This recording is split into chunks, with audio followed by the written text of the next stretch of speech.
この映像は2008年1月20日に台湾で撮影されたとあるビルのエレベーターの監視カメラの記録です。夜8時頃、エレベーター内にジャケットと靴を脱ぎ捨て裸足の状態で11階の廊下へ飛び出したのは幼い娘を連れた女性。そのフロアは仏教のお堂がある以外は全て空きオフィスで、子連れの女性が遅い時間にやってくるような場所ではありませんでした。その腕に娘を抱えた彼女はひどく慌てた様子で階段室へ向かいます。そして女性はこの日以降17年以上誰にも目撃されていないのです。エレベーターの中にジャケットと靴を脱ぎ捨て裸足のまま消えてしまった親子。その不可解な行動の真相とは。法的には死亡が確定したこの親子、果たして本当に死んでしまったのでしょうか。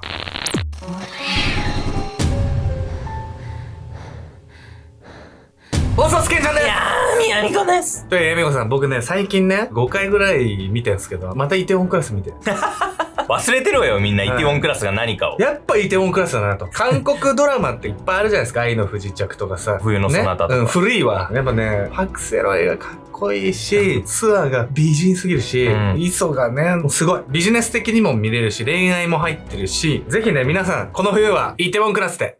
今回ご紹介するのは台湾で起きた非常に奇妙な失踪事件なんです。この事件ね、台湾版エリサラム事件とも呼ばれていて、昔ね、アレゴでも取り上げたアメリカで起こったエリサラム事件とね、似ていることからこう呼ばれているんです。エリサラム事件ってあれよね、なんか、エレベーターですごい挙動不審な行動をとってて、その後いなくなって屋上で発見されたっていう事件よね。で、これがそのエリサラム事件とどう似てるっていうの？それがですね、エレベーター内で挙動不審なね、行動をしていたっていうね、その不可解な事実っていうところが一致してるんです。事件当日の夜、現場へやってきた女性はエレベーター内で不審な行動をとるんです。望まない結婚の終着点。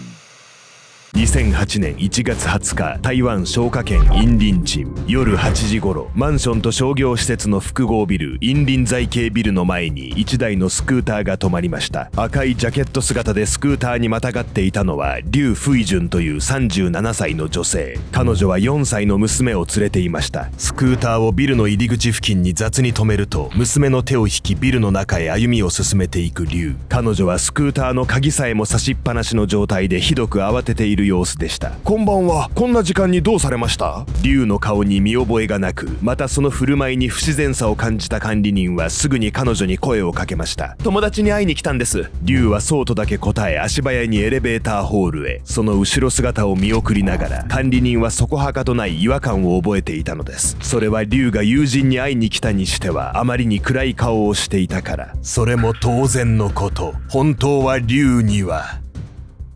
そのビルに友人などいるはずがないから。員林財系ビルは劉の自宅からは8キロ離れた場所にある、彼女にとって縁もゆかりもないビル。劉は今自分が置かれている環境からの逃亡の末にそこへたどり着いたのです。時は数日前まで遡り、劉はその日自宅からほど近い実家へやってきたかと思えば、両親の前で泣き崩れました。もういや、私やっぱりあんな人と暮らしていくのは無理よ。真っ赤に泣き晴らした目でそう訴える劉。あんな人というのは彼女の夫チャンのこと。2人はすでに10年以上一緒に暮らしてきた夫婦でしたが、劉は当初から夫に多大な不満を抱えていたのです。結婚以前、劉は台北市で美容師の見習いをしており、将来はスタイリストとして都会で自立することを望んでいました。彼女は美しく男性からもモテていたといい、現地で結婚して生活していく未来を想像していたのです。しかし田舎出身の両親は保守的な考えの持ち主で、地元の裕福な地主の家柄のチャンとの見合い結婚を進めました。劉としてはその結婚は本意ではありませんでしたが、両親は経済状況が良くなく、何年も苦しい生活を強いられている状況。自分が裕福な家に嫁ぐことで助けになるならと悩んだ末、夢を手放して田舎で結婚する道を選んだのです。そして結婚生活が始まってみると、夫チャンとの暮らしは想像以上に過酷でした。まず劉は結婚しても美容師を続けたいと思っていましたが、チャンは彼女に専業主婦になることを求めました。さらにチャンは地主の息子であるのをいいことに、定職に就かず飲み歩いているような男。アルコール依存症だった彼は毎晩のように泥酔して帰っては妻に暴力を振るったのです。そんな生活を送るうち、チャンは実家が裕福にもかかわららず多額の借金を負っていました。実はこの件で龍は一度彼と離婚しているのです。しかし離婚後に待っていたのは保守的な田舎でシングルマザーとして生きることへの偏見の目や3人の子供を育てながらでは立ち行かない経済状況。そんな中で夫のチャンからもう酒はやめる、二度と暴力も振るわないと泣きつかれ、龍はまた彼の元へ戻ることに決めたのです。ところが再婚後、夫のチャンはまるでその言葉を忘れてしまったかのように、さらに生活態度が悪くなっていきました。龍は親のためにね、自分の本意じゃない相手とさ、自分の気持ちを押し殺して結婚したわけじゃない。それなのに、夫が酒浸りで暴力で借金まみれだなんてもう地獄じゃない。龍はね、この地獄の結婚生活と離婚を恥とするね、田舎特有の風潮の板挟みになってしまい、全てから逃げ出す選択をしたのかもしれないんです。奔放な暮らしと妻への横暴を繰り返す夫を前に、龍は目に見えて情緒不安定になり、鎮静剤や睡眠薬を手放せない状態に。そして迎えた2008年1月20日の昼過ぎ、前夜から口論を続けた末に、夫のチャンはこう口にしました。出て行け！ガキは全員連れて行けよ！スクーターで家を飛び出した龍は、その足で実家へ向かい3人の子供をそこへ預けました。そして再婚後に生まれた4歳の末娘だけを連れ、また出かけて行ったのです。何日か友達の家に泊まるから、そうとだけ話し、財布も携帯も身分証すらも持たずに実家を後にした龍。思い返せば、この時点で彼女はよからぬことを考えていたのかもしれません。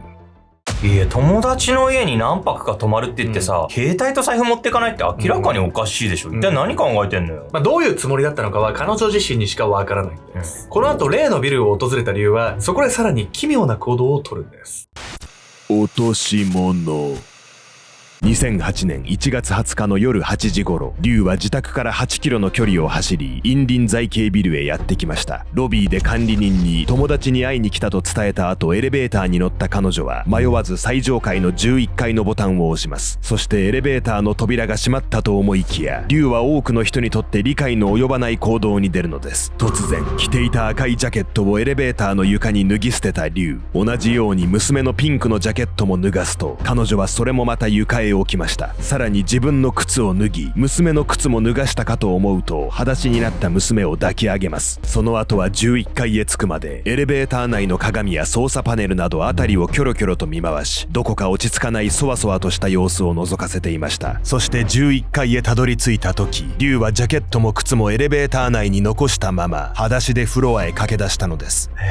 ほんと意味わかんないんだけど、なんでジャケットと靴を脱ぎ捨てちゃうわけ？この行動のシーンはね、今でもわからないんですが、龍がこのビルに来た理由としてね、解離性遁走っていうね、症状と一致するんじゃないかと言われてるんです。というわけで本日のメトラーキーワード、解離性遁走について。解離性遁走とは、一時的に記憶をなくしてしまう解離性健忘の一種。解離性健忘の人は、自分が誰なのか、どこにいたのか、何をしていたのかなど、通常は自覚している日常の情報を思い出せなくなります。その中でも、普段の生活圏を離れ見知らぬ場所へ向かったり、そこで生活をし始めたりしてしまう特徴を持つのが解離性遁走です。解離性遁走は不満を抱えている環境から物理的に離れ、ストレスから身を守ろうとする心の防御反応。龍が夫との生活のストレスでこの状況に陥ったとすれば、エレベーター内で衣服を脱ぎ捨てたのは妻の役割を脱ぎ捨てるという無意識の欲求の表れとも捉えられます。このほか、現場のビルが自宅から離れた縁もゆかりもない場所だったことも、ストレスから物理的に離れようとする解離性遁走の症状を示唆しているのです。親子がインリン財系ビルへ訪れた翌朝、警備員からエレベーター内のジャケットと靴のことを聞かれた管理人は、誰のものかすぐにピンときたと言います。あの親子、何か変だと思ってたんだ。友達に会いに来たにもかかわらず、妙に暗い顔をしていた龍の様子をよく覚えていた管理人は即座に警察へ通報。この時はエレベーターの監視カメラの親子が誰なのか特定には至りませんでしたが、龍たちであることがわかるのも時間の問題でした。龍が乗ってきたスクーターは何日経ってもビルの入り口付近に鍵が刺さったまま置きっぱなしの状態。このことから再度通報が入り、ナンバープレートから所有者を調べたところ、夫のチャンが数日前、龍と娘の失踪届を出していたことが分かったのです。スクーターが置きっぱなしってことは、龍は外に出てないってことよね。用もなくビルの最上階に登ったって聞くとちょっと嫌な予感しかしないわよ。そう思っちゃいますよね。最上階にたどり着いた後ね、親子は一体どうなっちゃうんでしょうか。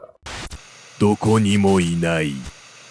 失踪した龍と4歳の娘について、警察はまず自殺か何らかの事故の可能性を踏まえて捜査を進めました。そう、ジャケットを脱ぐ行動はともかく、ビルの最上階を目指しエレベーター内で靴を脱ぐという行動はこれから死のうとしている人のものに思えたのです。しかしその可能性はすぐに否定されました。あの日、リュウはエレベーターを降りた後、その足で階段室へ向かっています。階段室内にはカメラがないため、そこから彼女がどのような行動をとったかは分かりませんが、階段を上に上がったとすれば、その先にあるのは屋上への扉。しかし実のところ、リュウは絶対に屋上には上がっていないのです。なぜなら屋上の扉には厳重な南京錠が、さらに扉は分厚い埃で覆われており、最近開けられた形跡は一切ありませんでした。万が一屋上に出ていたとしても、屋上は高さ 1.5 メートル以上のコンクリート塀で囲まれており、女性が子供を抱えて乗り越えることはおよそ不可能。また近隣財系ビルの周辺の物件は3階建て程度の住宅ばかり。落下した遺体が隠れるような場所はなく、リュウがもし飛び降りていればすぐに発見されているはずでした。このほか貯水タンクの中、変電設備、換気ダクト、パイプの隙間などビル内はくまなく捜索されましたが、それらからも何の痕跡も発見できなかったのです。なるほど。実